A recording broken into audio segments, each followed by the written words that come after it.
लोगों की श्रीलंका ट्रिप हमने अपने निवास क्षेत्र रांची से शुरू की। हम लोग रांची एयरपोर्ट पहुंचे। रांची एयरपोर्ट पहुंचते ही हमें दिखा और पता चला कि इंडिगो की इंटरनेशनल चेक इन सुविधा रांची एयरपोर्ट में है, तो उसी से हम लोगों ने डायरेक्ट श्रीलंका तक के लिए अपना बुकिंग कर लिया, क्योंकि हमारी जो फ्लाइट थी वो रांची टू चेन्नई और चेन्नई टू कोलंबो, या जिसे लोग भंडार नायके इंटरनेशनल एयरपोर्ट कहते हैं, बट वो एक्चुअली है निगम्बो में, वहां तक की कर ली। तो हमें काफी आराम हुआ और इस प्रकार हमारी जर्नी रांची से श्रीलंका के लिए शुरू हुई। रांची टू चेन्नई क्योंकि डोमेस्टिक फ्लाइट थी तो हम लोग आराम से वहां पहुंच गए। फिर हम लोग इमिग्रेशन करने के लिए गए। इमिग्रेशन हम लोग कह सकते हैं कि उतना सुविधाजनक नहीं रहा हमारे लिए, क्योंकि थोड़ा इशू क्रिएट किया वहां पे जो लोग थे उन्होंने, जिनकी जानकारी हमने डिटेल में अपने वीडियोस में डाली है, आप देख सकते हैं। अगर आपने देखा होगा तो आपको आइडिया होगा। और उसके बाद फिर हम लोग श्रीलंका कोलंबो भंडार नायके इंटरनेशनल एयरपोर्ट पहुंचे। काफी अच्छा फ्लाइट रहा। रात के करीब 1:30-2 बज गए थे। फ्लाइट कुछ लेट हो गई थी चेन्नई में।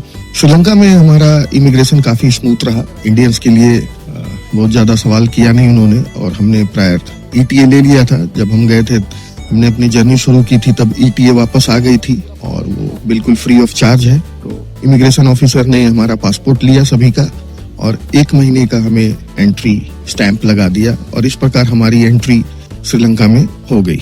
चूंकि हम लोग रात को करीब 2-2:30 बजे श्रीलंका पहुंचे थे, तो हम लोगों ने निर्णय लिया कि हम लोग एक थोड़ा रेस्ट करेंगे, क्योंकि फैमिली के साथ ट्रेवल कर रहे हैं, मॉम डैड है, बच्चे हैं, और हम लोग भी काफी थक गए थे रांची से निकलने की वजह से। तो हम लोगों ने एक होटल बुक कर लिया निगम्बो में ही, और एयरपोर्ट से हमने कैरावान टाइप की जो बड़ी वाली गाड़ी होती है वो हमने ले लिया। श्रीलंकन 2500 के करीब चार्ज लगा एयरपोर्ट टू होटल पहुंचने में, और फिर हम लोग होटल में रेस्ट किया। फिर सुबह उठ के ब्रेकफास्ट किया, जो हमारी पहली श्रीलंका की ब्रेकफास्ट थी श्रीलंकन स्टाइल। काफी अच्छे से बना के दिया होटल वाले ने। होटल क्या, वो तो एक इंडिपेंडेंट होम स्टे या मैंशन टाइप का है था।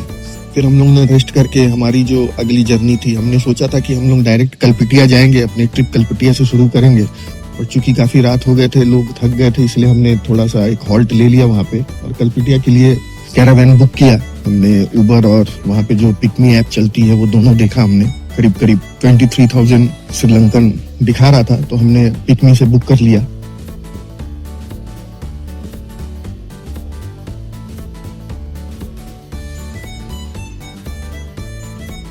रात में कलपिटिया पहुंचने के बाद हम लोग ने डिनर किया और फिर हम लोग रेस्ट करने लग गए। हमने प्लान किया कि सुबह एक्सप्लोर करेंगे कलपिटिया। हमने 2 दिन का प्रोग्राम रखा हुआ था। काफी अनएक्सप्लोर और ऑफ बीच डेस्टिनेशन होने के कारण हमने इस जगह को चुना। काफी कुछ देखने को है इस जगह में। नॉर्दर्न साइड ऑफ श्रीलंका है, और हमने इस जगह को घूमने के बाद देखा, काफी अच्छा लगा। काफी अच्छी लगून है। काइट सर्फिंग के लिए काफी फेमस है श्रीलंका में ये जगह। डॉल्फिन वॉच के लिए काफी फेमस है। हम लोग जब गए थे तब उस समय तो बारिश हो गई थी, इसके वजह से लोगों ने सजेस्ट किया कि डॉल्फिन वॉच अभी इसी में करना उचित नहीं रहेगा, बट जो भी हो काफी अच्छी जगह है। हमने ओल्ड चर्च देखा, हमने फोर्ट देखा, डच फोर्ट, फिशिंग हार्बर भी देखा।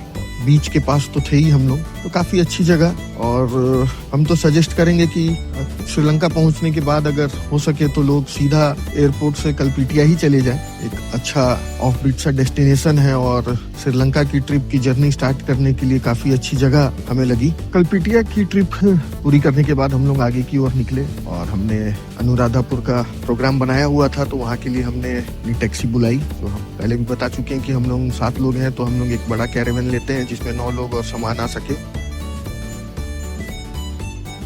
और रास्ते में हमें पता चला कि विलपट्टू नेशनल पार्क है, तो उसी हिसाब से हमने अपने टैक्सी वाले से बात कर लिया था कि आप वहाँ पे सफारी करेंगे और आपको वहाँ रुकना होगा। विलपट्टू नेशनल पार्क काफी फेमस नेशनल पार्क है श्रीलंका में। एक दूसरी है जो लोग बहुत ज्यादा जानते हैं, वो है याला। बट हम लोग ने डिसाइड किया कि क्योंकि ये ऑन दी वे है, तो हम विलपट्टू नेशनल पार्क का एक सफारी ले लेंगे, और उसके बाद वो कंप्लीट करते हुए अनुराधापुरा जाएंगे, जहां हमारे फिर 2 दिन का प्रोग्राम है। इस प्रकार हमने विलपट्टू का सफारी कंप्लीट किया। कंप्लीट करते करते हमें शाम हो गई। उसके बाद फिर हमने अपनी टैक्सी में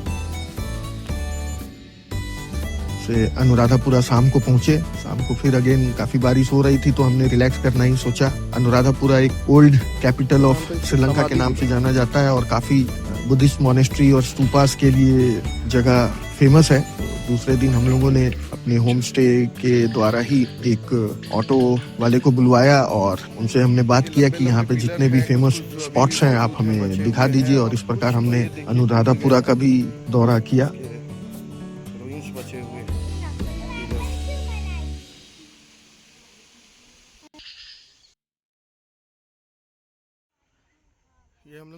अनुराधापुरा से फिर हम लोग 2 दिन वहाँ पे स्टे करके आराम से घूमते हुए पोलोनारवा की ओर निकले। पोलोनारवा भी एक एंशिएंट कैपिटल है, काफी फेमस जगह है जहाँ पे काफी कुछ देखने को है और काफी इंटरेस्टिंग जगह लगी हमें। गलबिहारा, वटाडगे, किंग्स पैलेस, लेक्स, काफी कुछ है देखने को वहाँ पर। काफी अच्छा लगा पोलोनारवा भी हमें।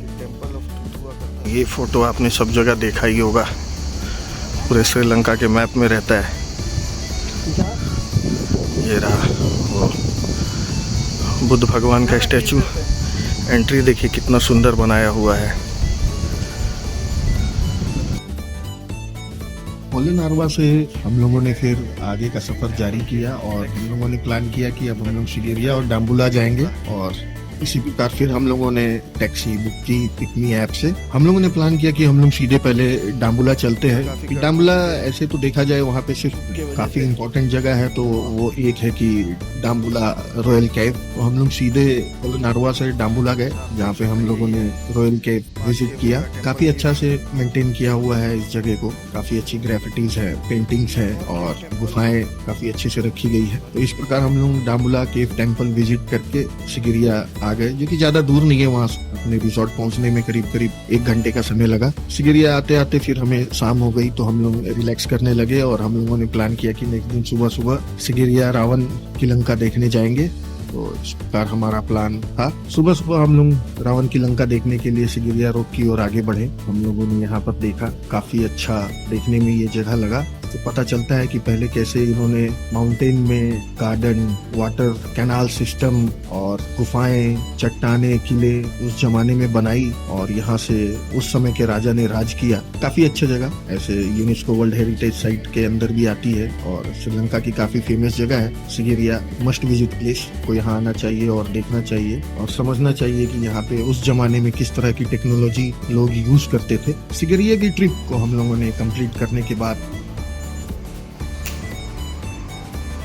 फिर हम कैंडी की ओर बढ़े। कैंडी, जैसा कि आप जानते हैं कि आज के डेट में श्रीलंका में जो टूथ वैली है वो कैंडी के ही टेंपल में है। हम लोग यहाँ पे पहुंचे। कैंडी हम लोग शाम को पहुंच गए। फिर हम लोग ने रेस्ट किया और हमने सोचा कि शाम को अब हमारे पास कुछ समय है तो शाम को ही विजिट कर लेते हैं। शाम का समय विजिट करने के लिए कैंडी टूथ वैली टेंपल काफी सही समय है और कोइंसिडेंटली हमने वहाँ पे वहाँ की कल्चर देखी, वहाँ की पूजा देखी और हमारी किस्मत भी अच्छी रही। और हम लोगों ने टूथ वैली जो गोल्डन बॉक्स या स्टैचू टाइप का है जिसके अंदर रखा हुआ है वो भी हमें देखने का अवसर प्राप्त हुआ। कैंडी की भी ट्रिप काफी अच्छी रही हमारे लिए। कैंडी हम कहते हैं कि कम से कम 1 दिन वहाँ लोगों को स्पेंड करना चाहिए। काफी कुछ है देखने घूमने के लिए, बट हमारी फैमिली की ट्रिप यहाँ से थोड़ी स्प्लिट हो रही थी। मम्मी पापा भाई वापस इंडिया जा रहे थे और हम लोग आगे नोराइलिया की ओर बढ़ने वाले थे। तो यहाँ से हमारी ट्रिप थोड़ी और अलग दिशा में बढ़ने वाली थी, बट हमने अपनी श्रीलंका की जर्नी जारी रखी। नेक्स्ट डे मम्मी पापा भाई ने ट्रेन पकड़ के कोलंबो के लिए निकल गए ताकि वो इंडिया वापस लौट सके और हम लोगों ने अपनी जर्नी नोराइलिया के लिए आगे रखी। अगेन दोबारा पिकमी से हम लोगों ने कैब बुक किया और नोराइलिया के लिए निकल पड़े।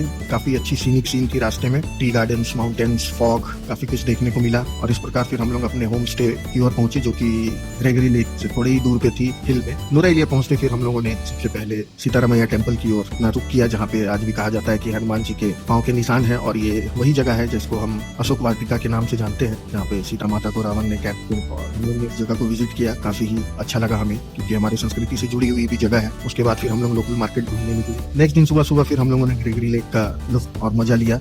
नोराइलिया भी काफी अच्छी जगह लगी हमें। जिस हिसाब से यहाँ का मौसम है और रिलैक्स माहौल है, चाहते तो 2 दिन रुकना काफी अच्छा रहता, बट हम लोग 1 दिन के लिए रुक रहे थे। आप लोग भी देख लीजिए, सजेस्टेड है 2 दिन रुकिए, आराम से घूमिए और थोड़े मौसम का और लोकल जायकों का मजा लीजिए। नोराइलिया से फिर हम लोग एला के लिए निकले। अगेन काफी टूरिस्टिक प्लेस एला, यहाँ पे भी हमारे रावण रामायण से और हिंदुस्तानी कल्चर से जुड़ी हुई काफी चीजें हैं और वर्ल्ड फेमस 9 आर्क बीच तो है ही। इसी प्रकार हम लोग एला में पहुंचे। पहुंचते हमें रात हो गई तो हम लोग ने फिर रेस्ट किया और दूसरे दिन सुबह सुबह हम लोग 9 आर्क बीच देखने के लिए निकल गए। काफी टूरिस्टिक प्लेस, काफी लोग थे वहाँ, बहुत लोग थे और जब हम लोग विजिट किए तो वहाँ पे एक ट्रेन, विंटेज ट्रेन भी क्रॉस कर रही थी, काफी देखने में अच्छा लगा। उसके बाद फिर हम लोग रावना केव देखने की ओर निकले। काफी ऊपर चढ़ाई चढ़ने के बाद फिर हम लोगों ने रावना केव देखा। कहा जाता है कि रावण यहीं पे रहा करते थे। उसके बाद फिर हम लोग रावना फॉल देखने के लिए गए, जो कि कहा जाता है कि उस केव से 3 रास्ते निकलते हैं, एक रावना फॉल, एक नूरा इलिया शोक वाटिका के लिए और रावना केव के लिए।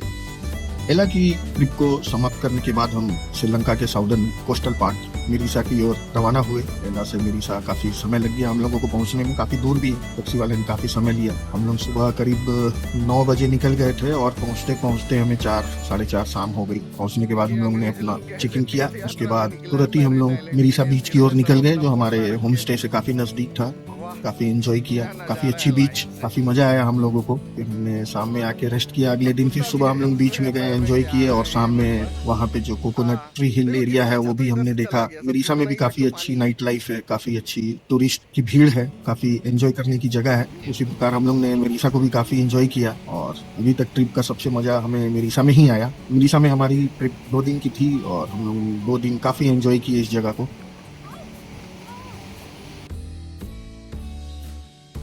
मिरीसा की एंजॉयमेंट के बाद फिर हम लोग गाल फोर्ट की ओर निकले। गाल फोर्ट की ओर जाते समय बीच रास्ता में हमने एक टर्टल हैचरी और कंजर्वेटरी भी देखा और उसके बाद हम लोग गाल फोर्ट पहुंचे। मिरीसा से गाल फोर्ट हम लोगों ने ऑटो कर लिया था। अब क्योंकि हम लोग सिर्फ 4 लोग बचे थे, 2 एडल्ट और 2 बच्चे, तो ऑटो में हम लोग मूवमेंट कर सकते थे। और जैसा कि लोग कहते हैं कि अगर आप श्रीलंका आए तो यहाँ के लोकल टुक को जरूर एंजॉय करें, तो हमने किया। काफी अच्छी सीनिक व्यू के साथ ऑटो वाले ने हमें गाल फोर्ट लेके आया। गाल फोर्ट में हमने चेकिंग किया, रेस्ट किया। फिर शाम को हम गाल फोर्ट एरिया घूमने के लिए निकले। गाल फोर्ट में भी हमारे लिए 2 दिन का स्टे था। नेक्स्ट डे हम फिर गाल फोर्ट म्यूजियम वगैरह गए, क्रिकेट स्टेडियम देखा और फिर शाम को हम लोग रुम मसाला और लोकल स्पाइस गार्डन हम लोग घूमे। रुम मसाला ये वही जगह है जहाँ पे कहा जाता है कि संजीवनी पहाड़ के कुछ टुकड़े गिरे थे, तो 5 टुकड़े गिरे थे, उसमें एक टुकड़ा ये भी है। एक हम गए थे रीति गले, यहाँ पे एक सीता गुफा भी है, जहाँ पे कहा जाता है कि रावण ने सबसे पहले जब सीता माता को बिंदी बनाया था तो यहीं लेके आया था। काफी अच्छा है ये जगह भी घूमने के लिए, ओल्ड वाइब देता है। फोर्ट एरिया में हमारा स्टे था तो नाइट लाइफ भी काफी अच्छी थी। ओल्ड पोर्टुगीज या डच टाइम की जो नाइट होती है और वाइब्स होती है वैसी लगी। यहाँ भी हम लोग 2 दिन रुके और काफी एंजॉय किया हम।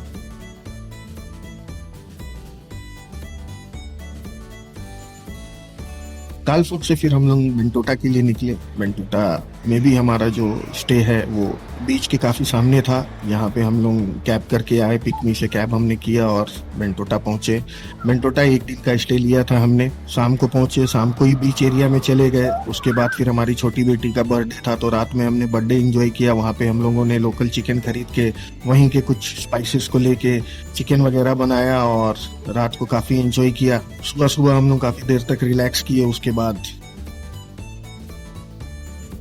11-12 बजे हम लोग फिर कैब लेके जो पिकपी से बुक किया था कोलंबो के लिए निकले और दोपहर में हम लोग कोलंबो पहुंच गए और अपने होटल में स्टे किया। काफी थक गए थे तो हम लोग ने पूरा दिन भर होटल में ही गुजारा। शाम को फिर हम लोग निकले किंग्सबरी एरिया और लोकल मार्केट देखने के लिए और फिर वहाँ के लोकल व्यंजनों को हमने आनंद उठाया। नेक्स्ट दिन हम लोग ने प्लान किया कि कोलंबो पोर्ट एरिया जाएंगे और हम पोर्ट एरिया जो चाइनीज गवर्नमेंट के द्वारा वहाँ बनाया जा रहा है, एक काफी लाजवाब और अर्बन फील देता हुआ एरिया है जो अभी अंडर कंस्ट्रक्शन है। हम लोग वहाँ गए, पोर्ट एरिया के एरिया में एंजॉय किया। उसके बाद वहीं पर एक ड्यूटी फ्री एरिया भी बनाया गया है, वहाँ भी हम लोग गए और कुछ हम लोगों ने वहाँ पे खरीदा। वहाँ पे खरीदने से उन्होंने कहा कि आपको एयरपोर्ट में ही डायरेक्ट जो भी चीज आप खरीद रहे हैं आपको मिल जाएगा, आप ये रसीद दिखाइएगा, आपको वहाँ मिल जाएगा। तो हमने इस प्रकार जो कुछ खरीदना था हमने खरीद लिया। बाद में हमको जाके पता चला कि एयरपोर्ट से भी वो काफी सस्ता पड़ा हमें। तो अगर आप लोगों को मौका मिलता है तो कोलंबो पोर्ट एरिया में आप जाइए, वहाँ पे ड्यूटी फ्री एरिया एंजॉय कीजिए। हाँ, पासपोर्ट ले जाना ना भूले, क्योंकि जैसे ड्यूटी फ्री एयरपोर्ट में पासपोर्ट के थ्रू ही आप कोई भी सामान ले सकते हैं, वही फैसिलिटी यहाँ पर भी है। तो इस प्रकार हम लोग 2 दिन कोलंबो में रहे और लोकल जो भी साइट सीन था वो सब देखे, टेम्पल्स विजिट किए, लोकल मार्केट विजिट किए और कुछ खरीदारियां की वहाँ के लोकल मार्केट से। और इस प्रकार हमारा कोलंबो का ट्रिप यहीं पे समाप्त हुआ।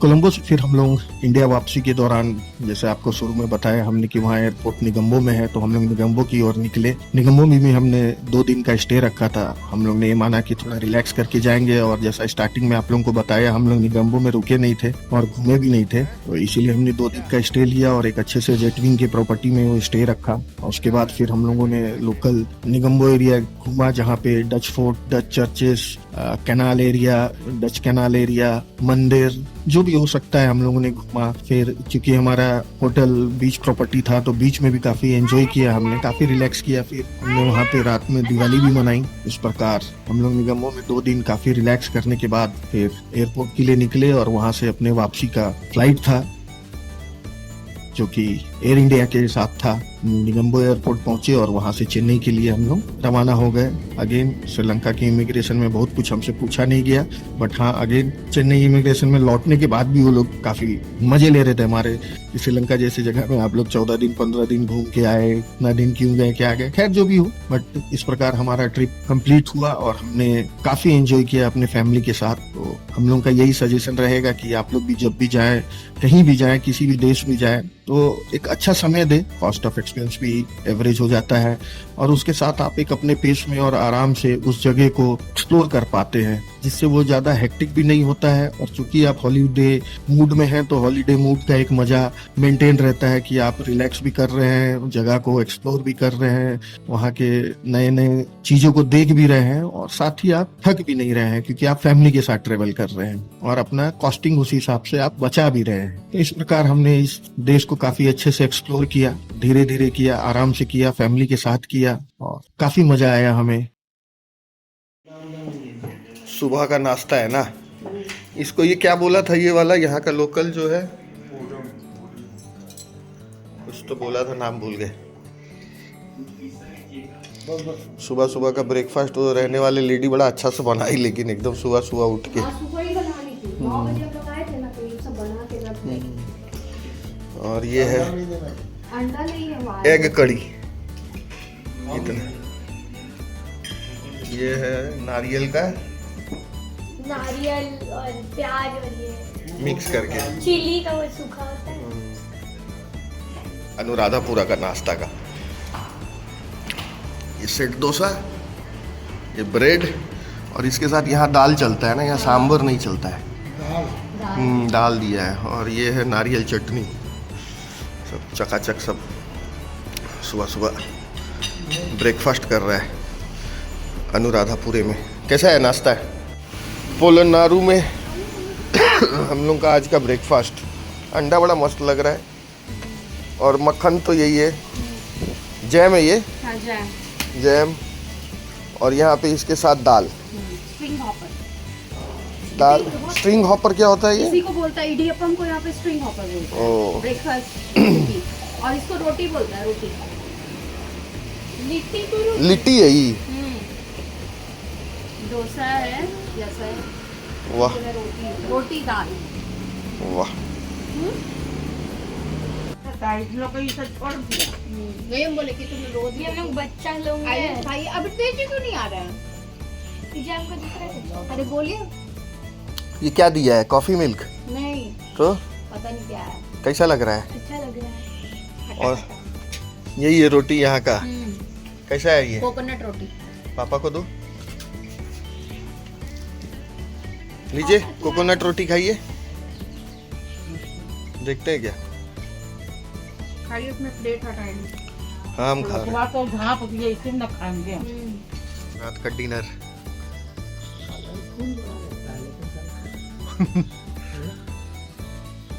This is coconut something, no? No, the carrot. Carrot and Carrot and coconut. Carrot and coconut. Salad है।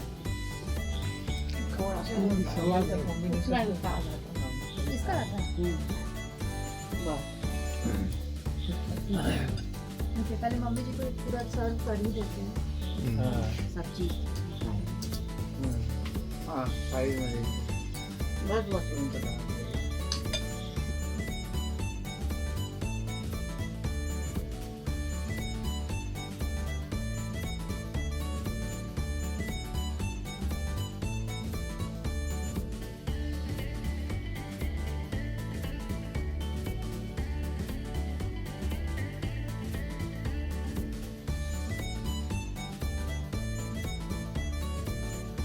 उम्मीद करता हूँ हम लोगों के वीडियो को देखने के बाद आप लोग भी श्रीलंका विजिट करेंगे और हमारे वीडियो से आप लोगों को जरूर कुछ ना कुछ फायदा होगा और आप लोग भी इसी प्रकार इस देश को काफी एंजॉय करेंगे।